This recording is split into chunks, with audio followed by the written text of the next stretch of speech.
आपका स्वागत है आज के इस सेशन में। आज हम पढ़ेंगे मूल्यांकन के बारे में। मूल्यांकन यानी मूल्यों को आंकना, अर्थात कोई चीज कितनी है, किस प्रकार की है, कितनी हद तक है। मूल्यांकन शिक्षा में एक महत्वपूर्ण प्रक्रिया है। इसका अर्थ है किसी कार्यक्रम, छात्र या शिक्षण विधि का आकलन करना, अर्थात किसी विद्यार्थी को कितना समझ में आ रहा है, कितना नहीं आ रहा है, हम मूल्यांकन द्वारा पता कर सकते हैं। अब ये क्यों इम्पोर्टेंट है? क्योंकि यह सुधार के लिए जानकारी प्रदान करता है। इसके मुख्य उद्देश्य हैं प्रगति को मापना और सुधार करना। शिक्षा में मूल्यांकन छात्रों के विकास के लिए आवश्यक है। फॉर एग्जाम्पल, टीचर्स बच्चों का वीकली टेस्ट लेते हैं, जिससे उन्हें पता चलता है कि बच्चे को कितना समझ में आ रहा है, कितना नहीं आ रहा है, और बच्चों को भी पता चलता है कि उनकी क्या प्रोसेस है और कितनी प्रगति पर है, और उनको किस पर ज़्यादा मेहनत करने की आवश्यकता है। अब बात करते हैं मूल्यांकन के कार्यों की।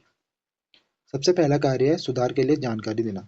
जैसा कि मैंने आपको एग्जांपल दिया कि टीचर्स वीकली टेस्ट लेता है और बच्चों को पता चलता है कि उनको कौन सा वीक पॉइंट है, कौन सा स्ट्रांग पॉइंट है। जो वीक पॉइंट होता है उस पर वह सुधार करते हैं और आगे अच्छे नंबर स्कोर करने के लिए प्रयास करते हैं।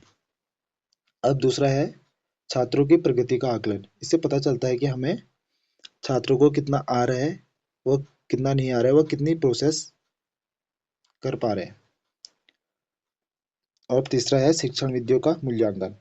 इससे हमें पता चलता है कि शिक्षक के लिए कौन सी शिक्षा विधि सबसे अच्छी है, क्योंकि किस विधि द्वारा बच्चों को जितना अच्छा समझ में आएगा वह विधि सबसे अच्छी मानी जाएगी। अब बात करते हैं मूल्यांकन के प्रकारों की। सबसे पहला प्रकार है रचनात्मक मूल्यांकन, यानी कि फॉर्मेटिव इवैल्यूएशन। रचनात्मक मूल्यांकन कक्षा के दौरान होता है। शिक्षक कक्षा प्रश्न और गृह कार्य का उपयोग करते हैं। इस शिक्षण में सुधार होता है। अर्थात ये कक्षा, जब कोई शिक्षक कक्षा में पढ़ा रहा हो तो तब रचनात्मक मूल्यांकन होता है।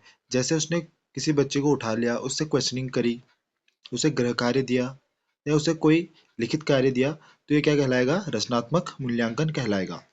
इसकी क्या क्या तकनीकें हैं? जैसे कक्षा प्रश्न हो गया, गृह कार्य और लिखित परीक्षा। अब बात करते हैं इसके दूसरे प्रकार।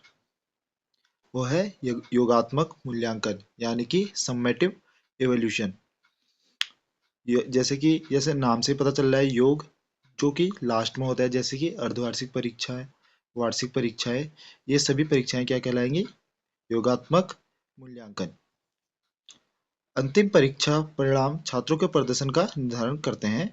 यह मूल्यांकन का एक महत्वपूर्ण प्रकार है। इससे छात्रों को श्रेणी मिलती है। अब बात करते हैं जो तीसरा प्रकार है, नैदानिक मूल्यांकन, यानी कि डायग्नोस्टिक इवैल्यूएशन। यह छात्रों की कमजोरियों को पहचानता है। यह छात्रों की शक्तियों को भी पहचानता है। जो विशेष आवश्यकता वाले बच्चे होते हैं उनके लिए काफी महत्वपूर्ण मूल्यांकन होता है। नैदानिक मूल्यांकन छात्रों की सीखने की समस्याओं का पता लगाने में मदद करता है। इसके द्वारा हम छात्रों को बेहतर सहायता प्रदान कर सकते हैं। आइए अब बात करते हैं मूल्यांकन के कुछ सिद्धांतों की। सबसे पहला सिद्धांत है वैधता, यानी कि वैलिडिटी। इसके अंतर्गत ऐसा होता है कि जिस चीज का मूल्यांकन करना होता है उसी चीज का मूल्यांकन होता है।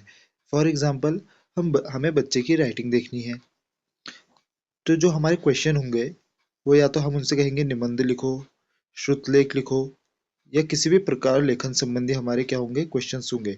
हम उनसे कुछ ओरली नहीं करा पाएंगे, कुछ मौखिक प्रश्नों से हमें उनकी राइटिंग की जांच नहीं कर सकेंगे। अब बात करते हैं दूसरा जो है विश्वसनीयता, यानी कि रिलायबिलिटी। इसका मतलब किसी व्यक्ति, वस्तु या प्रणाली का भरोसेमंद या सुसंगत होना। यानी फॉर एग्जाम्पल, जैसे कि हम बोर्ड में अलग अलग एग्जामिनर आते हैं। जैसे किसी बच्चे का मैथ्स में मान लो 50 नंबर आ रहे हैं, तो जो कोई दूसरा एग्जामिनर होगा वो 90 नहीं दे सकता। तो ये इस तरीके से वो विश्वसनीय मूल्यांकन नहीं कहलाएगा, क्योंकि जो 50 है, जो नंबर 50 है उससे थोड़ा या थोड़ा सा ज़्यादा इसमें नंबर आ सकते हैं, उसमें ज़्यादा अंतर या ज़्यादा बढ़ोतरी नहीं हो सकती है। अब बात करते हैं तीसरा जो है निष्पक्षता। इसके अंदर जो मूल्यांकन होगा वो निष्पक्ष होगा, इसमें किसी भेदभाव रहित एक मूल्यांकन किया जाएगा। मूल्यांकन में वैधता, विश्वसनीयता और निष्पक्षता होनी चाहिए। उच्च वैधता और विश्वसनीयता वाले मूल्यांकन सही होते हैं। सभी छात्रों के लिए समान अवसर महत्वपूर्ण है।